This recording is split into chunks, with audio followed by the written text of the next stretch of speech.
For a show that tonight is all about gardening and groceries, and it's bog-off night at QI. 4 comedians for the price of 2. Cutting the mustard, it's Rob Brydon. And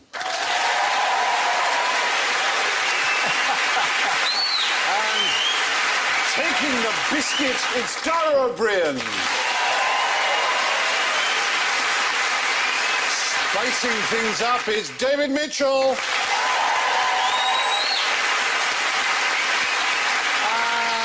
Playing catch-up, it's Alan Davis.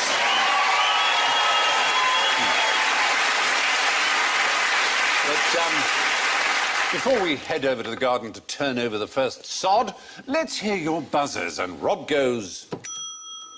Dara goes... David goes... And Alan goes... Pan upon it, pan upon it. Oh, come on, love. Got a couple of juicy ones here. Go on, pan upon it. Thank you. Thank you. So, let's get off to an easy start. What tools do you need for do-nothing gardening? No tools. You think? It's also called natural gardening or natural farming. It's an Eastern version of our organic farming that has actually spread around the world. You sort of have to dig with your hands or persuade other animals to do the gardening for you. Yes, persuade other animals. So you sort of persuaded a fox who doesn't want a sort of den, but a rockery. Well, in the case of paddy get some fields... fish in and they desperately try and dig a pond before they die. Well, fish is right. Well, in paddy fields, where, as I say, it started in the East, they use ducks instead of herbicide. They eat the weeds. The throttly things that kill the rice, and they use carp as well to helps purify and keep the water in the paddy fields good. Well, this is like having a goat, isn't it? It is like having a goat. In the nicest sense. Yes. It's like having a goat, but now the goat has been usurped because the wallaby is being introduced in larger numbers now in Britain because it makes a good family pet and it eats the grass, and it's more fun than a goat. It's more intelligent. A better family pet than that traditional family pet, the goat? Yeah, surely not. Surely all those Christmas mornings where children go, it's a goat! It's true. I read about it in the paper. There's a guy who breeds them, and he says he's never been busier. Oh. Because they hop over the fence and run away. No, that's you wonderful. do have to have a very high fence, that's true. Yes. That's the downside of it. You could electrify the top of the fence. It wouldn't have to be that high. You just get to it, because they are just gripping animals, aren't they?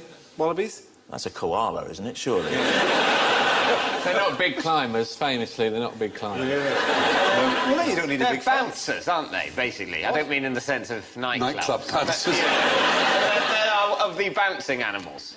Yes. As opposed to of the gripping onto animals. Oh, yes. You blinded me with your biology yes, talk. Sorry. Yeah, he's a man called Masanobu Fukuoka, responsible for do-nothing gardening. It all works very well. And he invented seed balls. Are you familiar with seed balls? You make a little ball out of clay, mud, and various nutrients, and you just chuck it around, and it seeds. You put a load of seeds and some mud and something in a ball, and then just chuck it. And then leave it there to grow. More or less. And that's preferable to just putting some seeds wherever it will. Well, you chuck it where you want it to be, right. Obviously, yeah. But you use far fewer seeds. It's much more economical. And is it like for planting things that were difficult otherwise to reach? Stuff on the other side of like, lava or something like that? Surely you could just walk to the point at which you would land and just plant seeds there, It's if you want, like, hanging baskets, but you haven't got a ladder. So what you do is you get a basketball player and a seed ball, and that's... There you are. Yeah. Exactly. Game on. Plus there are seed guns. You familiar with a seed gun? I'm guessing you take a seed ball and you put it into a large gun-like device and you just shoot that mother. Thank you. Thank you for giving us the pre-watershed version, but actually... of the gang talk. It is... Gang talk. The acceptable face of gangster rap. There on the left is a seed gun. It is literally a seed ball-type mud thing, but made in the shape of a gun. Why would you do that? Well, imagine that you are citizens of Richmond, Virginia, and your murder rate has gone up so far, you're casting about for some way of trying to suggest peaceful uses of guns. So you make a mud gun with seeds in it to plant flowers of hope. But, the flowers arrive up in the shape of a gun. Sure, that's... Well, slightly, as you can see on the that's right. Promoting a gun. You could have a kind of gangster rapper, and he's thinking, I'm trying to put the gangsters, the guns behind me. Then he sees the flower bed, and he thinks, a gun, what a great idea. And how convenient, a bullet tree.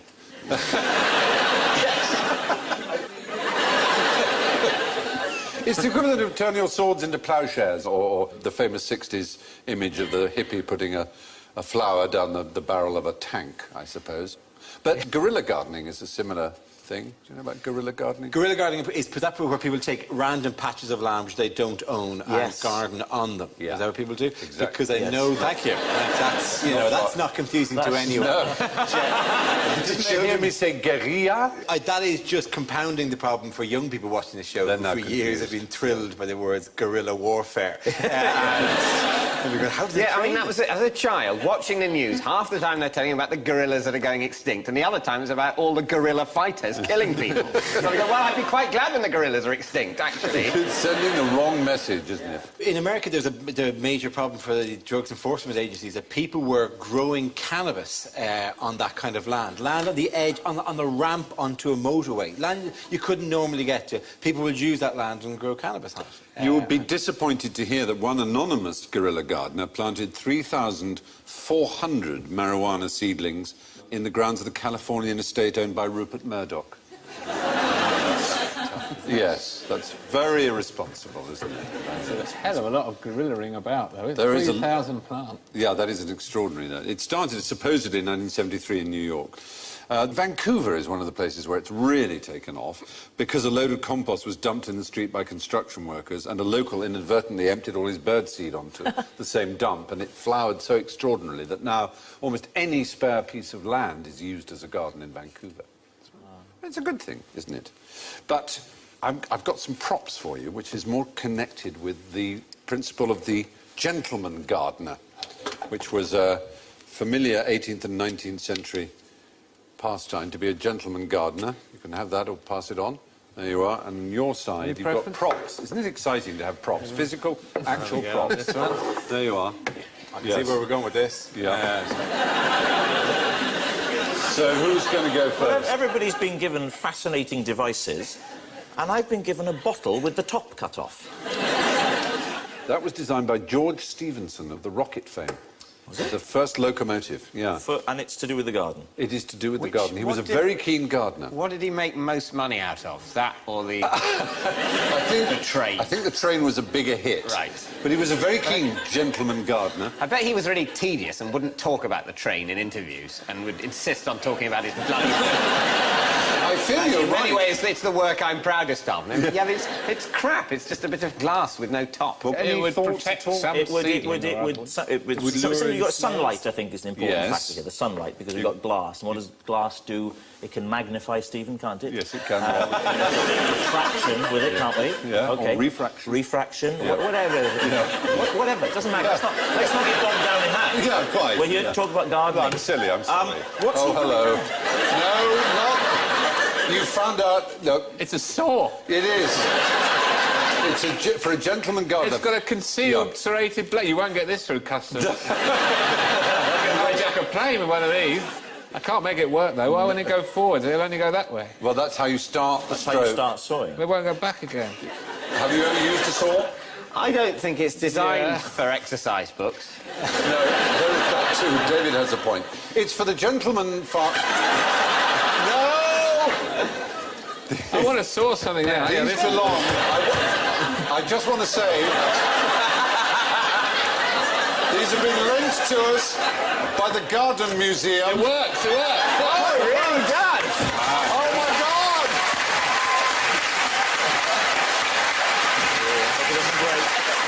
I'll tell you what, I really wish they hadn't made this set out of asbestos. Brilliant. That's a very good invention. It's for the gentleman who's walking along and he sees an overhanging limb of a tree or overhanging limb of a person, for that matter, and decides to... Oh, no! What have I done? No! That's... Oh. It's only plastic. Yeah. And see if you can tidy it away, class. See if you can do that. It's my clever psychology. Clever, isn't it? Let's see if you're clever enough to hide that sword. Brilliant. Well, that was great fun. You got any more? No, well, David, you've got yours. Well, yes, no, I don't know. I mean, it's like...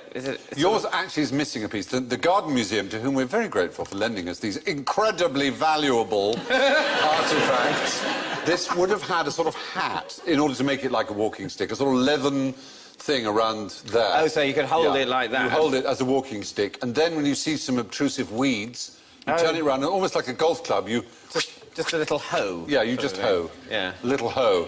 Yeah. Not in the street sense No. that's used in the United States and America. Which is the sense I usually use that syllable in. Yes, actually. So, talking of hoes, Rob. It doesn't... Oh, hello. Sorry, How did that happen? a fly landed on my buzzer and I tried to use my little hoe. My little hoe. Yeah. It's a new sort of toy for children, isn't it? So what's your little hoe for? Well, I've absolutely no idea, other than I think it's something to do with light. Well, it's not bad. It actually forces a shape. What sort of shape would something in there have to be? A bottle. Oh, a vegetable. It would have to be a straight vegetable, though, wouldn't it? So Is it for cucumbers? For cucumbers, for growing straight cucumbers. Points and a mendable walking stick. Yes! Points all round for Alan Davies. There you are. That thing up there, though, Stephen, it may well be for cucumbers, but that picture there is very similar to a spam email that I get sent. And I have to say, I'll tell you now, don't waste your money, it doesn't work. Dara, what have you got? I am guessing that you put a mixture of seeds in of different sizes, because there are little holes of different sizes, and then if you're the kind of person who knows what size seed you need, then you just sprinkle it. You're in the most exactly... effete gardening way imaginable. There you go. And we're in the company of which actual gardens would be going, oh, well done, my lad, that's really top-quality gardening you're doing there. I'm rather exhausted now. I think I may have to go in and have a cocktail. I'm going to fit the vapours from my gardening. So, Do Nothing Gardening, where we started, is small-scale organic farming with minimal inputs. Guerrilla gardening is prettying up the hood, and a jolly good thing, too. Now, before we move on, we'd like you to draw now. You should have a card if you haven't sawn it in half. We'd like you to draw the world's first novelty teapot. Alan? Sorry, it all went... it's quite a draft in here, it turns out. What did I ask you to draw? Draw the world's first novelty teapot. Damn, you were listening. That's very good. It's gone out that side, but when you asked me, it was still in the middle. All right, we'll get drawing. The world's first? You mean we're inventing one? Or there is one that we should know about?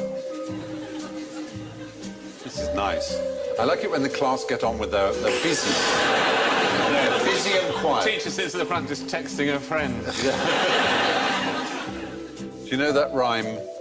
I'm a little teapot, short and stout. Here's my handle. Oh, bugger, I'm a sugar bowl.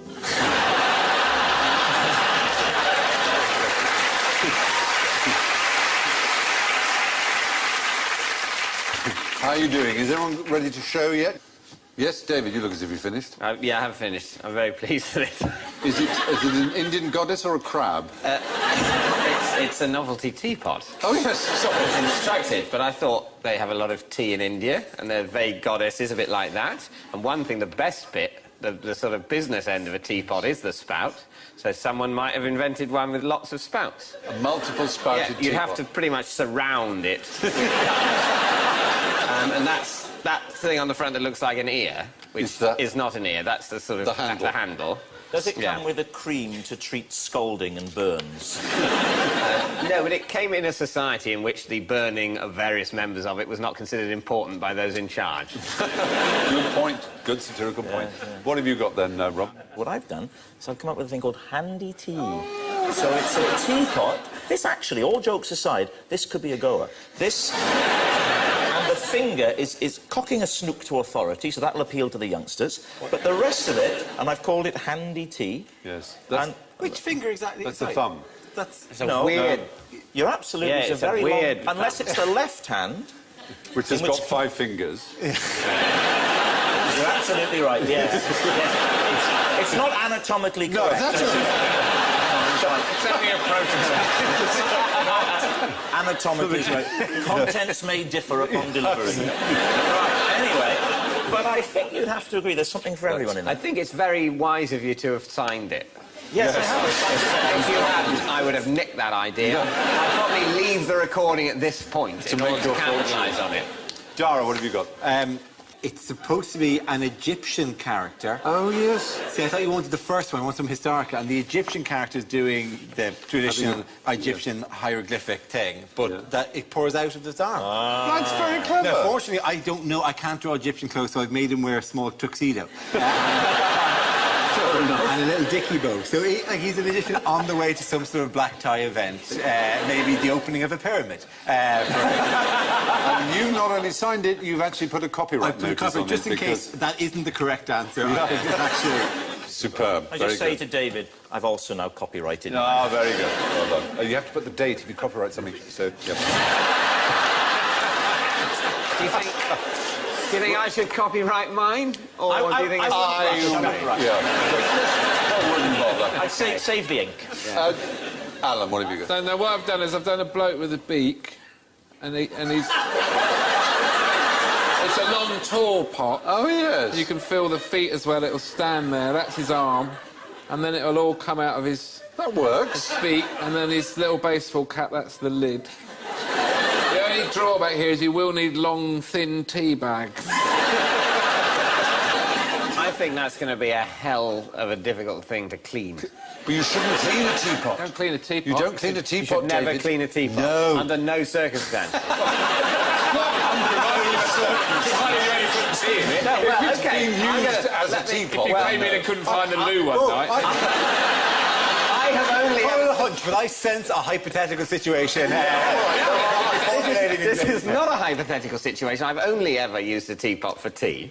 But occasionally, if you make sort of tea in a teapot once in a blue moon when you can be bothered in a vague attempt to seem more civilised than you actually are, you then sort of leave, still got a bit of tea in you it. left some it to tea. go Oh, yeah, you rinse it leave out. No, you don't rinse it out because it you forget, stains. because immediately you're tired of being civilised and you want to go to the pub. You leave it there for weeks and weeks and months, and then when you have a look in it, it's gone disgustingly mouldy. And it's talking to you. Yeah. At that point, the flavour that you would get if you didn't wash it from your next cup of tea is, if anything, too characterful. What do you think the actual, real-life first novelty teapots might have been in the shape of? You've probably seen them. They've since become very popular. Like a Toby jug or something? Not quite that so much as cauliflowers and pineapples and things like that. That's the classic sort. But that was very early. We're talking about Queen Anne's time, early 1700s. Oh, mine's much better than that. Yes, it probably is. Anyway, we probably ought to move on. Where's the best place in the world to discover an entirely new species? The National Geographic Channel. Maybe. They're at the forefront. Do you think you might spot something on the edge of shot? The documentary makers have. See, they're going on about that monkey or whatever, but that's a totally new sort of caterpillar. What about the Amazon rainforest, where they're discovering new things all the time? Kent. Yes, that would do. Kent? Kent would do. Basically, your own garden. You may say, no, how? There won't be anything in my garden that hasn't been discovered. You would be amazed. In 1971, Jennifer Owen, a biologist, did a very long-term study of her ordinary garden in a suburban house in Leicester. She discovered 533 species of ichneumon wasp. Just that family of parasitic wasps. 15 of these had never been recorded in Britain. 4 of them were completely new to science in a suburban garden. So in your garden, if you have a garden, there will be things. Gilbert White, the naturalist, said, nature is so full and so varied that if you want to find the place with the most variety, it's the place you most study. It almost doesn't matter. Just take a piece of land and look at it hard enough, you will see things that... You're still going rainforest, I'm sorry. Yes, but you'd have to travel thousands of miles, you'd have to park there, you'd have to look, you'd have to, you know... Park? Yes. Everyone knows it's a nightmare parking. I'm slightly worried that my brain let me say that. Where am I going to... The congestion charge alone would just make drives up the cost of research horrendous. Nonetheless. How did she catch these wasps? Did she put a jam jar with jam in it and a little hole that's big enough for them to get in but not get back out? Because that's what we do in our house. Do you? Every wasp likes a bit of jam because it's sweet. They love sugary things, as do I. You know when you find a bee and it's crawling on its last legs? I always rescue them. You give it honey. It's the only thing they eat. Makes sense when you think about it. No point just talking to it, give it honey. They're very much a one-recipe species, aren't they? I'm sorry, I'm intrigued because I generally give it the sole of my shoe, but you know, not to be harsh, but you know, I think Tread on a struggling, crawling bee. yeah, trying to get back to the hive. What? As opposed to rehabilitate it. I like back honey. to I have life. it on my porridge. You murderer. Yeah, but You depend on bees. We need the bees. okay, so in future I should lure the bee back. And sorry, do I get a syringe of honey, just a tiny amount of honey? How do I freeze pipette. this Spoon of to honey, save a leave bee? it with the honey, don't tread on it. It should be criminal offence. but- You should be arrested. But you should be locked up, you know where? In a hive. But isn't it true, though, that a bee in his entire lifetime makes an absolutely tiny amount of honey overall? I mean, just a But there are just minute lots amount of of them, honey. yeah, yeah. So you don't have to give much rehabilitating honey to this one bee before the nation, the world, is making a net loss from that bee. You know, it's useless. If you only get 1 teaspoon of honey from a whole bee's lifetime, and every time we have to get it back on its feet, it takes a teaspoon and a half, suddenly there's no honey at all. This is more honey than this bee has seen in its life. Yeah. It's just gonna You're insulting it, apart from Maybe anything give else. it- It's like showing a very tired mason a whole cathedral.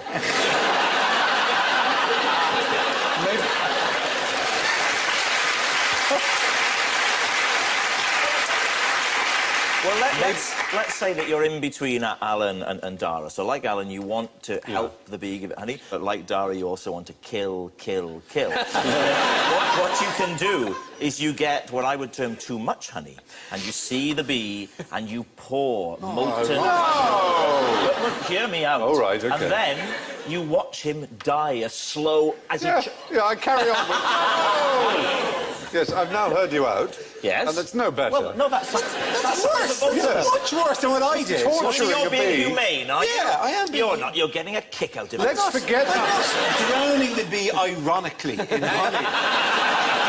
Drown You want some honey? You can't How much drown honey them. do you want? Is this too much honey? Straight Oh, to not so keen on that honey now, are you, after your lifetime making honey? You may try and drown bees, Dara, but I will follow you. It wasn't Dara who wanted to drown the bee. Yes, it was. My He's a scenario. bee drowner. He wanted to smash it in his shoe. He wanted to tread on it. It is a bee in a bath. I don't then go, right, get the shoe. Splishy, splashy, splishy, splashy. Your murder is based on circumstances. If there's a bee that looks as if it's on its way out and it's just going that... You are like the Swiss surgery of beekeeping, aren't Essentially, you? yes. You are trying to give them Dignitas. dignity. I Yeah. am dignitas for bees. Dignibuzz is what you are. Dignibuzz. And then I do turn to people and go, it's what the bee would have Wanted. Very good. Well, thank you for that interesting, fierce, and I think productive debate. Very pleased with that. We're going to move on now, but the best place, as you didn't quite point out, to find a new species or plant or animal is in your back garden. Who finds garden gnomes attractive? I do, and it's lovely. It's lovely to get the opportunity to be able to admit it in public. Good. Yeah. Oh, look at that.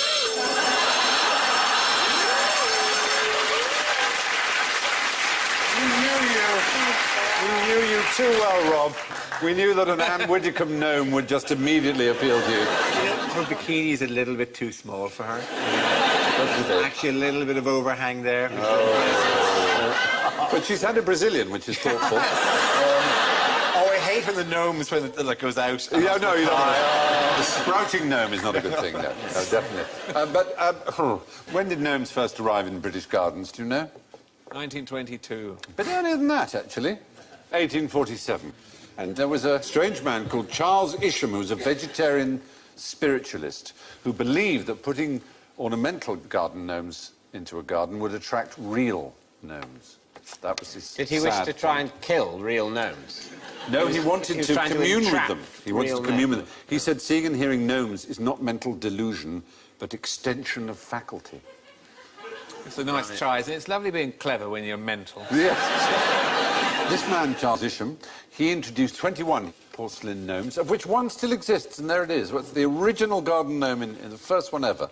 It's been insured for some £1 million. The red cap, which is a feature of all gnomes, it seems, and you may think there is a family resemblance to that chap and Doc or one of the other dwarves in Snow White and the Seven Dwarfs, and they were based on this idea that German gnomes, or whatever you want to call them, dwarves, had these red caps because they were miners, and German miners wore red caps. There were in Wastwater or Wastwater in the Lake District. There were, at 48 metres, there were a whole load of gnomes set deep down for divers to look at. 3 people drowned, apparently, trying to go and look for them, so the police came and took them away.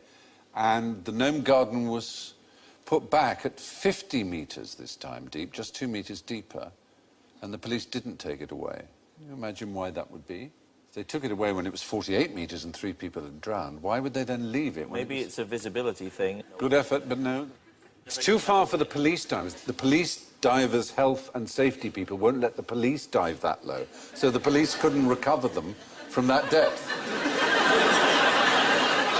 That is funny, actually. It is. It somehow is. Can you imagine, though, if you're able to, you know, and you don't mind the sort of risk, why would you choose to do it in a place where instead of seeing, you know, a coral reef or fantastic wonders of the deep, all you can see is some manky old gnomes? I think the idea was that the lake was incredibly dull and that people who were practising diving, it was just something to make the little bit brighter and more interesting. The nice thing to see in diving trips, and I've dived for years, that most of you are a long way away. That's the problem. In hot countries where you have to fly there and stay in hotels and stuff. So if you want to dive while you're here, there's really very little to see. In the dive centre in Leicester, there's a big quarry, and they've put an old aeroplane in it and a bus. Yeah. Of course, in Scapa Flow, there's a scuttled German fleet for you to go and investigate, if you wanted to.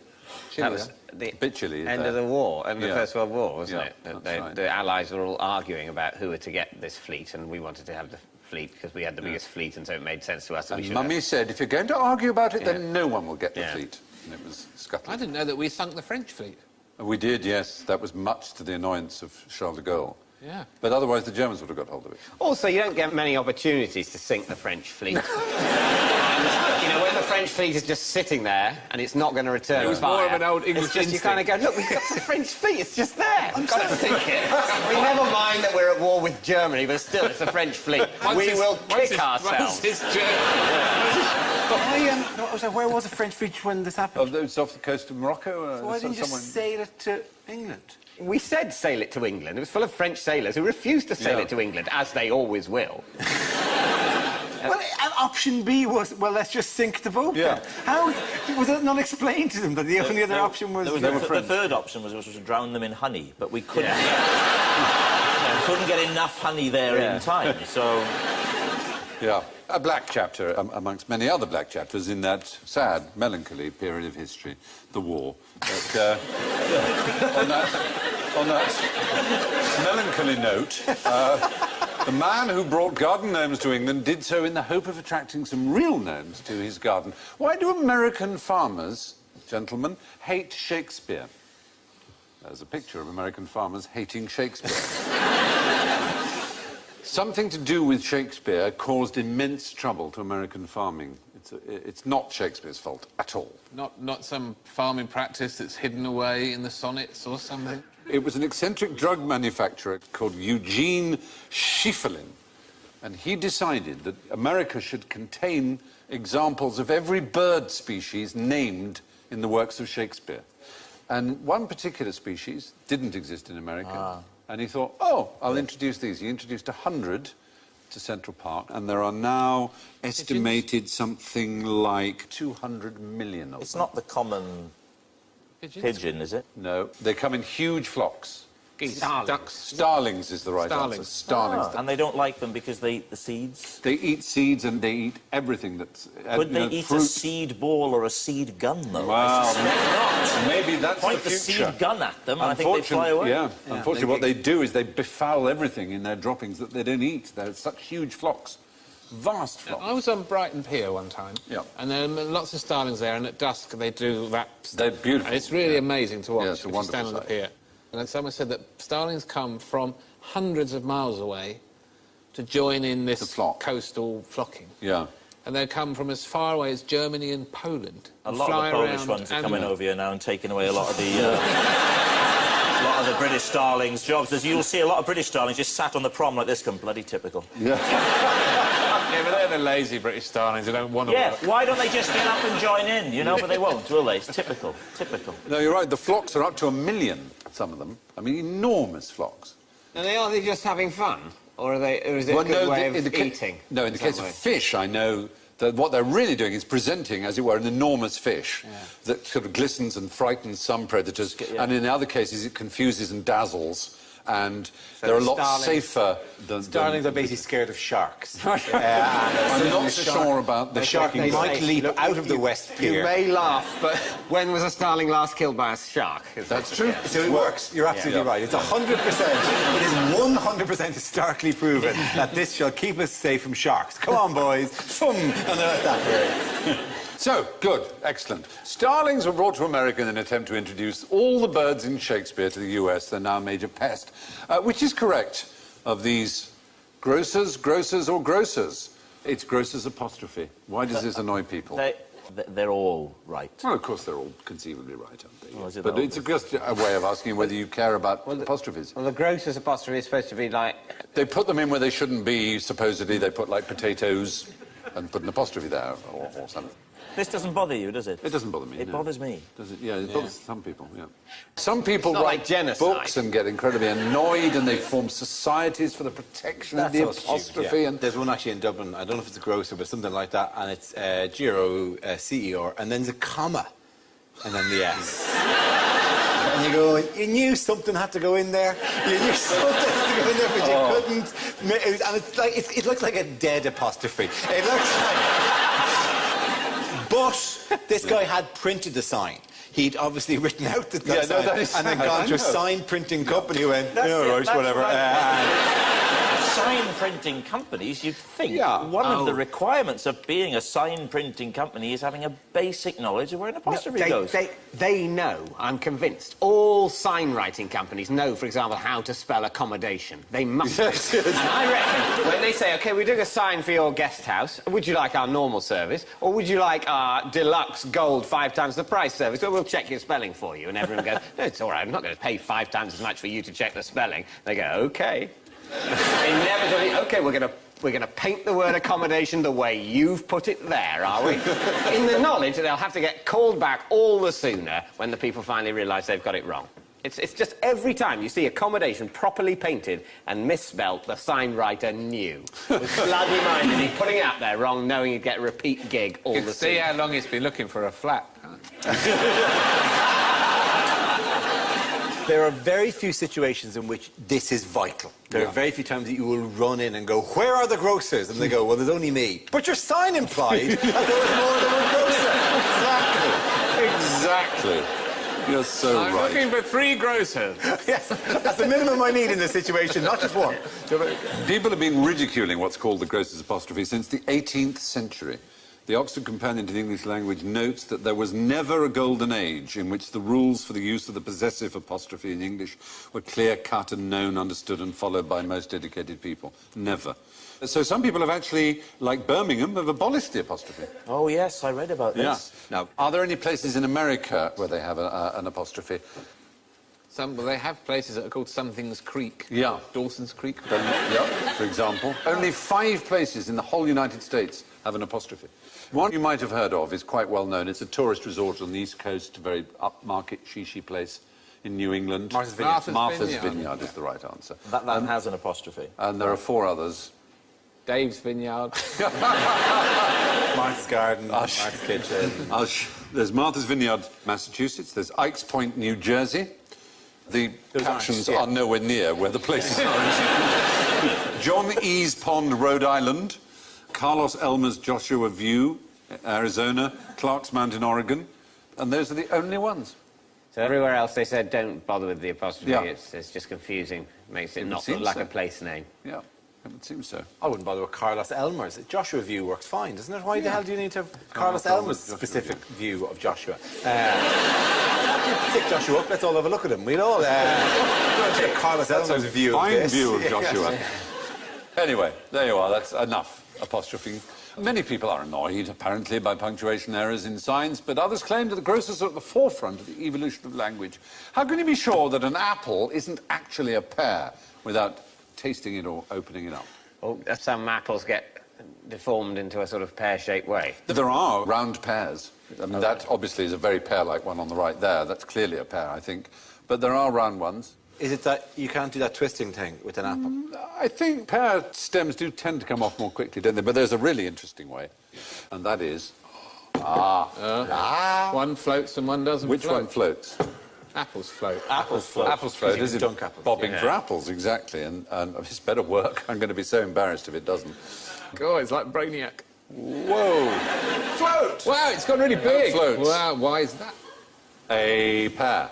That's a weird-looking pear. How dare you? That's wrong. Okay. Oh, Sing. son. There you are. It seems that the pear is denser. It's somehow odd. You think of them as sweeter and lighter and so on, but actually they're just structurally more dense. And you may try this at home and get a floating pear or a... Don't go to a green or a grocer's. sinking apple, but please don't write in. Write to the British Apostrophe Society. So They'd if love to know about it. Someone invites you to play a game of pear bobbing. Basically, They're trying to drown you. Walk away! Apparently, up at Owlswater, they did pear bobbing at about 50 metres. Yes. The police decided not to do it. invited a load of strangely dressed dwarves. Pear bobbing. Yes. But oddly enough... Oh, I'm going to put this back down here now. Oddly enough, the oldest variety of apple in England is called a... Granny Smith, Bramley, Cox. No, a pearmain. And that's going to bring us on to our next question. Yesterday, I went to the supermarket, and all I wanted was a loaf of bread and some milk, and I came back with a small jar of truffle oil, a pot of organic anchovy. I remember that day, that was yes. and a flagon of fermented essence of Vietnamese sucking goat and a small curly-headed chap. When all I wanted was bread and milk. What was going on? Early onset dementia, Stephen, which I think that's what it is. It seems They're so. very clever with the way they put things in the aisles and they catch you out. You end up with a Swiss yes. roll you had no intention of buying. Precisely. There is a huge science to the placing of products. There's a thing called the Grün transfer. There was a man called Victor Grün who was generally considered the father of this whole business. Apparently men buy things from higher up. They're also more likely to pay more. So everyday things that women are more likely to buy are at 3 to 4 feet, and the more expensive premium goods are higher up. The men will pluck those, say, yeah, that's good, that's the best, that's the most expensive one, that must be the best, because we're stupid like that. And the women will say, well, that's a good price, I'll get that one. It's called the Grün transfer. They play different music during it, because you're more or less price sensitive at different times of the day. They play different music, it's more kind of sedate supermarket music during the afternoon, but by half an hour before the supermarket closes, they speed up the music in order to make you shop faster. And also the people go bip, bip, bip quicker because the music develops a beat, so they actually Start playing the Crimson Tide music. People shot like their lives depend on it. It seems we're all victim to this. I mean, I have to confess, I like to think of myself as an independently minded person, but I've gone into these shops wanting 4 things and come out with 20. Which of us hasn't? But they make them look nice, but then you go home and enjoy them. It's Oh, not that's like true. You go home and go, this is just tar. Why the hell do they make me buy it? It is still a packet of biscuits. And you go home and go, thank God I bought that nice packet of biscuits. I can have that now. Yes, there is an element of that. Yeah, I mean, like, we give out them as if they're being foisted upon us, like, and the guy in the mirror, ha, ha, ha, ha, they have bought our tar biscuits again. Ha, ha, ha, ha, ha. Take all good things off the shelves, only tar from here on. Anyway, that's probably enough about that. Shops have a number of tricks up their sleeves in order to trick us into buying things we don't need. And when you've fallen for them, you're the victim of a green transfer. And now it's time for 5 items or fewer of general ignorance. Fingers on buzzers. What are trees made of? Wood. Is the right answer. Yes, well done. Well done. You see? And what is wood made of? Carbon. Yes. And where does the carbon come from? The earth. The earth? Yeah. No, you'd think most of what makes a tree was drawn up from the soil in nutrients. It's air, is it? It's actually the vast majority of everything that makes a tree comes from the air, yeah. Photosynthesis, which breaks down the air and leaves the carbon. And that's the carbon that makes a tree, so it is made of carbon. But it's quite surprising, isn't it?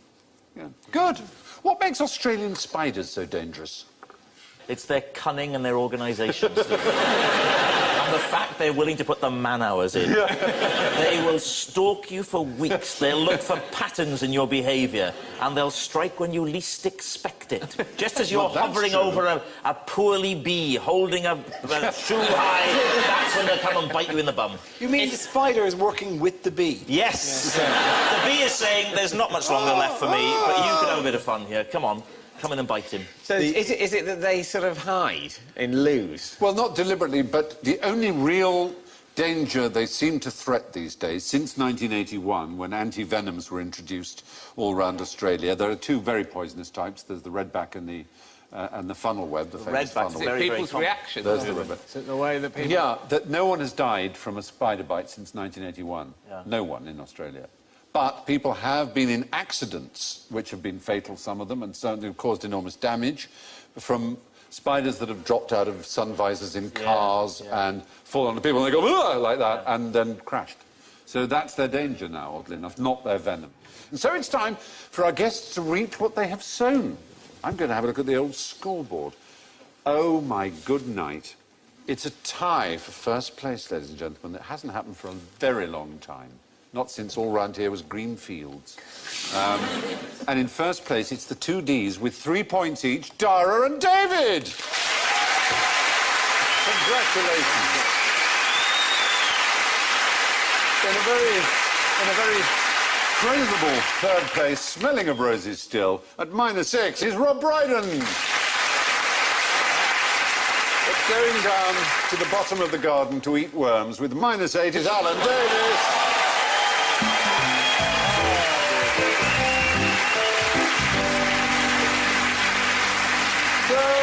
That's it from Rob, Dara, David, Alan and me, and I leave you with this quotation from Eric Morecambe. My neighbour asked if he could use my lawnmower, and I told him of course he could, so long as he didn't take it out of my garden.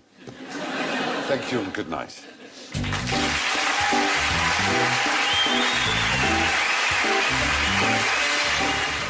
Revealing more of Samuel's dirty deeds as he develops his master plan, a double bill of heroes here on BBC Two next.